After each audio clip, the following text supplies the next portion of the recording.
नमस्कार, मैं अखिल श्रीवास्तव एक बार फिर आपका स्वागत करता हूं आर एक्सप्रेस के खास शुभाभोगी मुद्दे के बाद में। और आज का मुद्दा बहुचर्चित मुद्दा, सभी टीवी न्यूज चैनल और अखबार पत्रों की सुर्खियां बन चुकी हैं। ब्राह्मणवाद, क्या राजनीति के खेल में ब्राह्मण साबित होंगे इक्का? कुछ इन्हीं बातों पर परिचर्चा करने के लिए हमारे साथ मौजूद है हमारे पैनल में रामू श्रीवास्तव जी, जो आम आदमी पार्टी का पक्ष रखेंगे।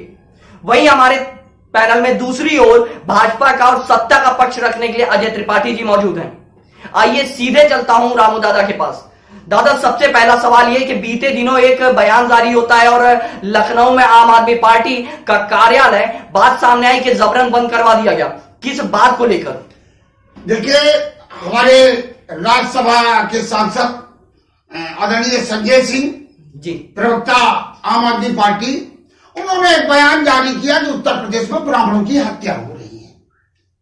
यह बयान जारी करना यहां के शासन को, उत्तर प्रदेश के मुख्यमंत्री को पसंद नहीं आया। परिणाम यह हुआ कि माननीय हमारे सांसद जी के खिलाफ अब तक 9 मुकदमे कायम कराए जा चुके हैं।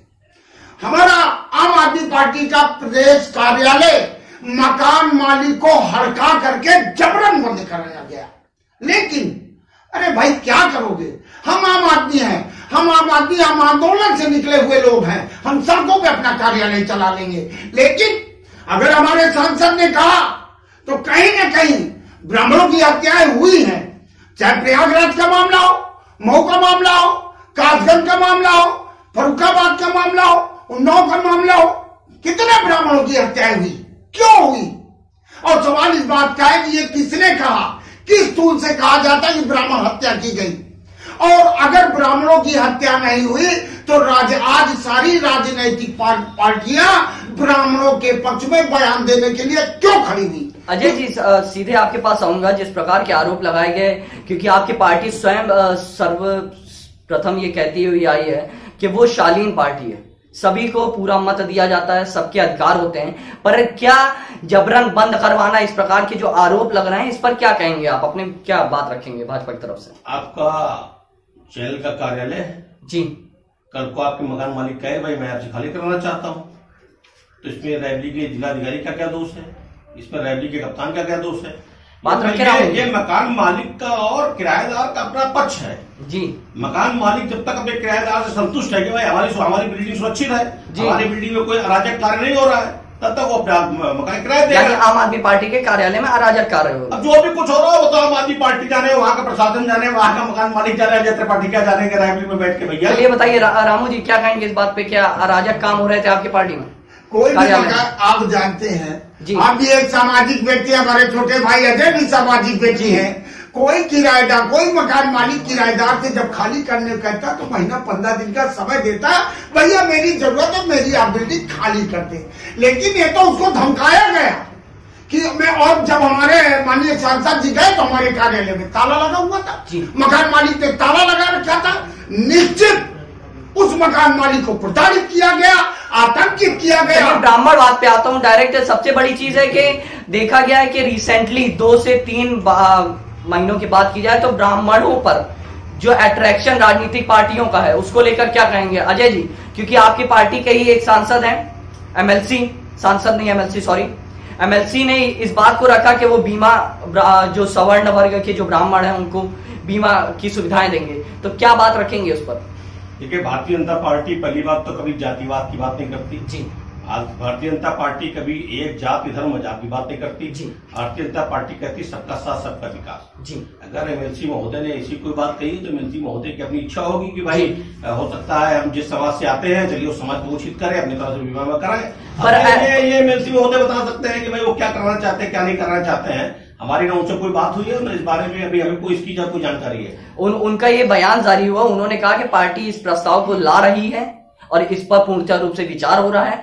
पार्टी प्रस्ताव होने के बाद सीएम के मुख्य रखा जाएगा। तो क्या बात मान के चला जाए कि अब ब्राह्मणवाद पर भाजपा भी उतर आई है? एक तरफ देखा गया कि जब बातें सामने आई कि सपा और बसपा ब्राह्मणों को अपनी तरफ अट्रैक्ट कर रही थी, वहीं भाजपा अपने कट्टर मतदाताओं यानी ब्राह्मण वर्ग को अपनी तरफ दोबारा घसीटने के लिए इस सिक्के को सामने रख रही है। पूरे उत्तर प्रदेश से सभी दलों का जब जनता ने सुपड़ा साफ कर दिया जी, अखिलेश यादव जी 50 के नीचे आ गए जी, मायावती जी 20 के आसपास टहलने लगी जी, कांग्रेस 4, 5, 6 में टहलने लगी।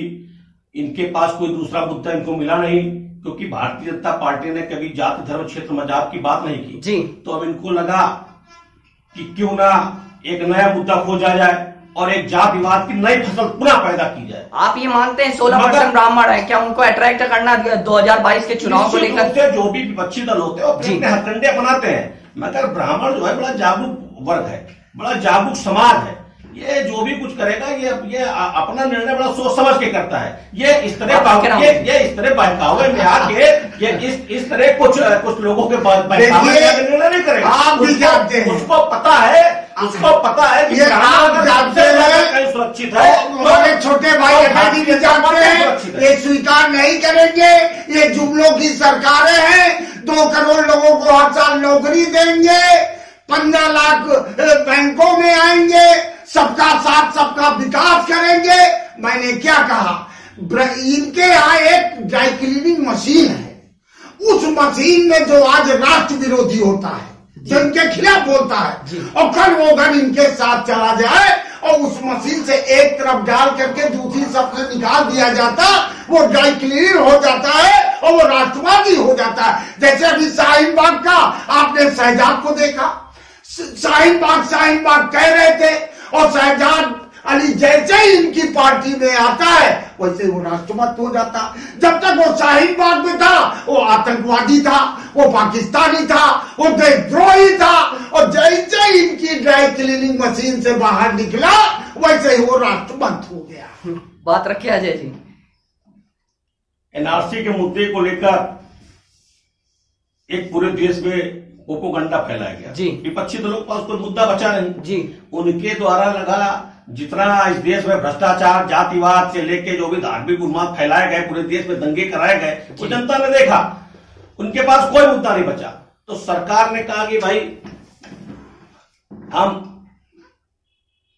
जो अवैध घुसपैठिए हिंदुस्तान में रहते हैं उनको अपनी पार्टी में ले लें, उनको हम इस देश से बाहर करेंगे। वो जहां से आए वहां वापस जाए। से बाहर कहाँ किए? बात तो सुन लीजिए यार। जी, बात रखें। उनको हम बाहर करेंगे जी।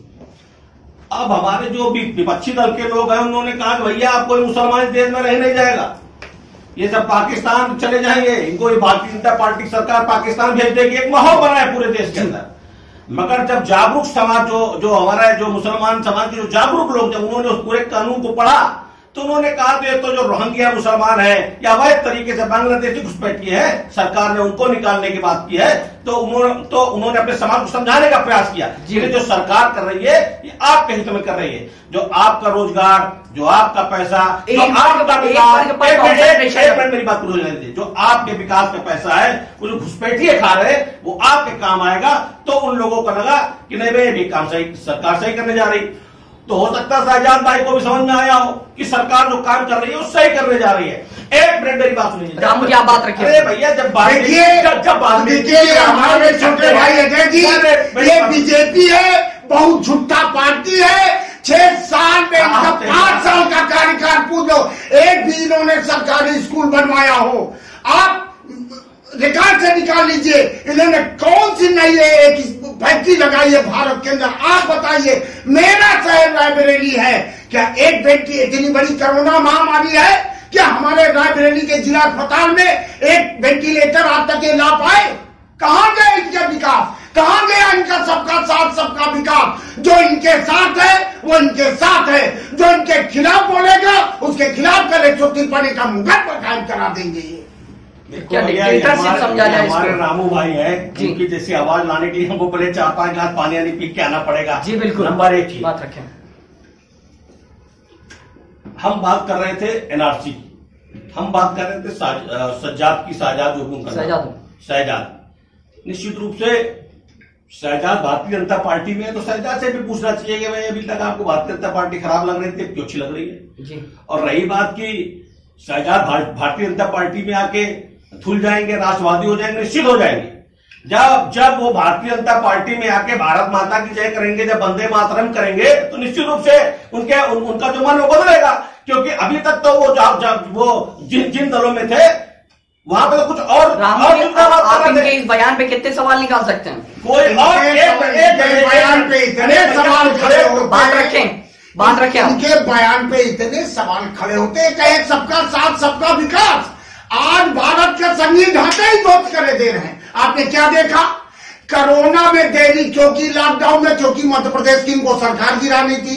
आपने देखा सरेआम संविधान की हत्या करने का प्रयास किया, राजस्थान सरकार कहीं बच गई।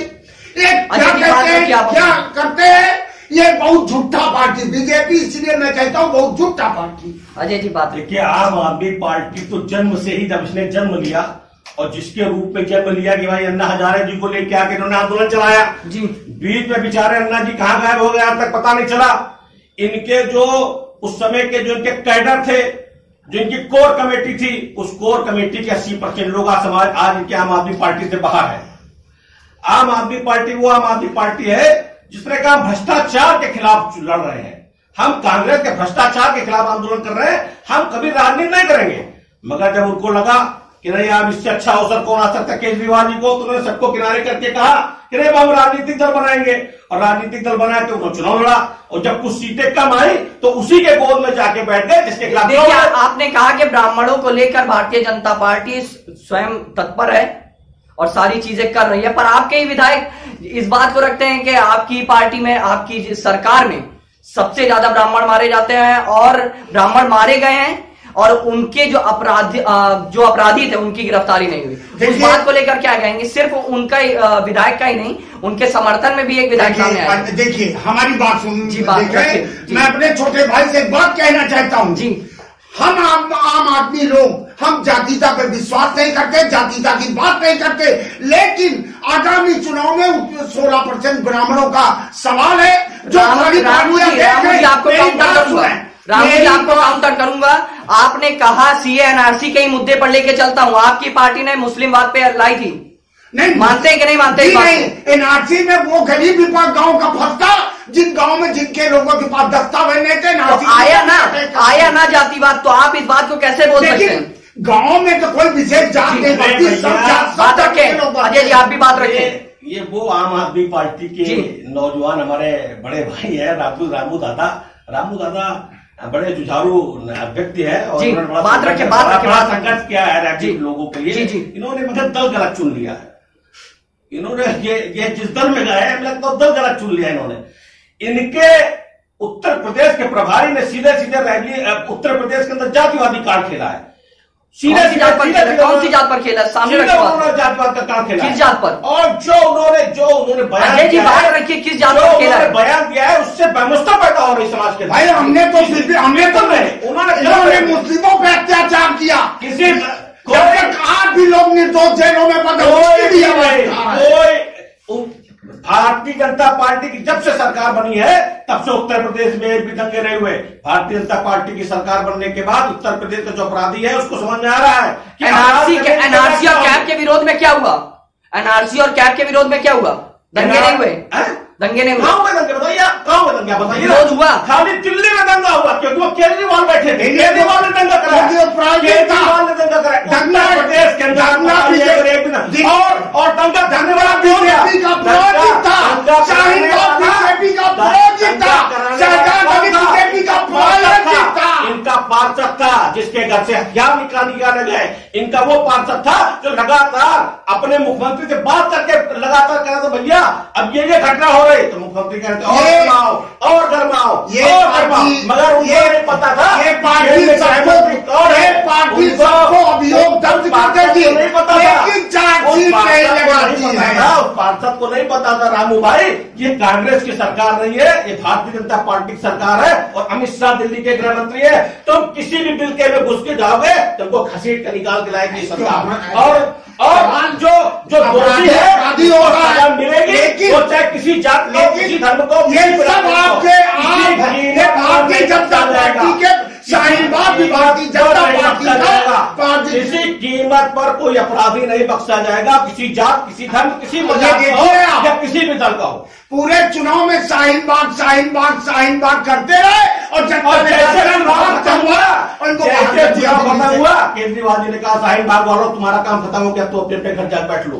केजरीवाल जी ने कहा शाहीन बाग वालों अब तुम्हारा काम खत्म हो गया, अब तुम अपने अपने घर जाओ, जब तुम्हारा चुनाव आएगा फिर मैं तुमको आपकी पार्टी से पूछ रहा हूँ मौलाना साहब क्यों नहीं गिरफ्तार हुआ? मौलाना साहब भी आएंगे और मौलाना क्यों नहीं गिरफ्तार? जिसके ऊपर लगाया गया, जो लोग मौलाना साहब को खाद पानी दे रहे हैं वो भी सामने आएंगे। भाई क्या करें? गृह मंत्रालय आपका, दिल्ली पुलिस आपकी, क्यों नहीं गिरफ्तार हुए? मौलाना साहब के जो उनके सिपा सलाहकार वो भी। अजय जी आप ये मानते हैं कि आपकी पार्टी में सब एकजुट है? मानते हैं इस बात को? हाँ या ना? तो कैसे विरोध कर रहे हैं आपके विधायक? एक और बात आपके सामने लगता है, जहां ब्राह्मणों के मसले पर भी आपके 2 विधायकों जो बागी माने जा सकते हैं इस पूरे मामले में, क्योंकि आप जिस प्रकार से बता रहे हैं कि पार्टी इस तरह के कोई निर्णय नहीं ले रही है, वहीं पार्टी गाइडलाइन से हटकर उनके बयान सामने आ रहे हैं। वहीं राकेश राठौड़ ने थाली बजाओ कार्यक्रम का भी मजाक उड़वाया था, यह भी आपको पता होगा। सीतापुर शहर की सीट से विधायक हैं, तो क्या माना जाए इसको कि आपके विधायक स्वयं के सगे नहीं निकल रहे हैं, आपकी पार्टी में ही खोट निकल रहा है? मैं एक बात बताऊंगा, जब परिवार बड़ा होता है जी तो कहीं ना कहीं बहुत लोग संतुष्ट नहीं रहते। नंबर 1 चीज। नंबर दूसरी चीज यह है, जब कुछ लोगों का हित नहीं सजता है, जब कुछ लोगों का हित नहीं सजता है तो वो गलत अपने तरीके से बयानबाजी करते हैं। यानी आपकी पार्टी में सब लोभी है, सबको लोग का एक मोह। आपने ही कहा कि उनको उनका मनचाहा नहीं मिला तो उन्होंने बयान दे दिया। अजय जी अभी आपने कहा, अजय जी मैं आपके बयान को ही लेके चलता हूँ। अभी आपने कहा कि उनको लोग है का बयान उत्तर प्रदेश के 2 करोड़ कार्यकर्ताओं बयान नहीं हो सकता, मैं इसको नहीं मान सकता हूं। मैं आपके चैनल में अपना पक्ष रखने आया हूं जी। मैं आपके चैनल, आप अपने पार्टी का भी पक्ष रख रहे हैं, ये भी सोच के बोलिएगा। चैनल में अपना पक्ष रखने आया हूं जी। मैं पार्टी का अथॉराइज व्यक्ति नहीं हूं जी, मैं पार्टी का प्रवक्ता घोषित नहीं हूं। मेरी बात आपको मैं स्पष्ट करने दे रहा हूं रामू भाई, मैं उसी बयान को 28 बयान मानता हूं।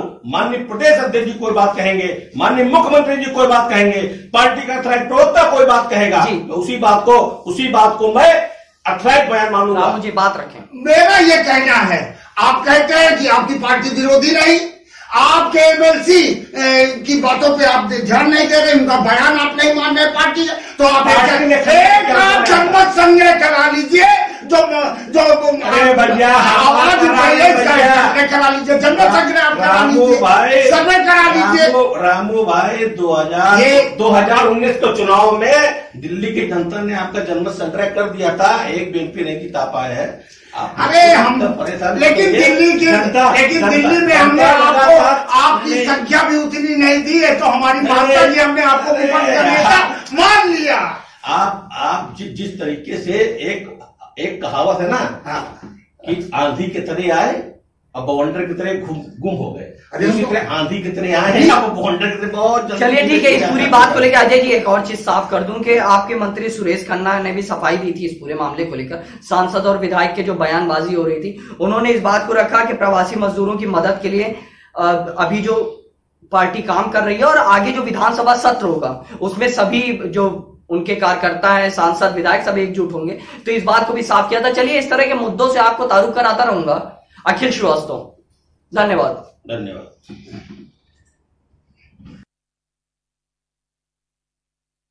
नमस्कार, मैं अखिल श्रीवास्तव एक बार फिर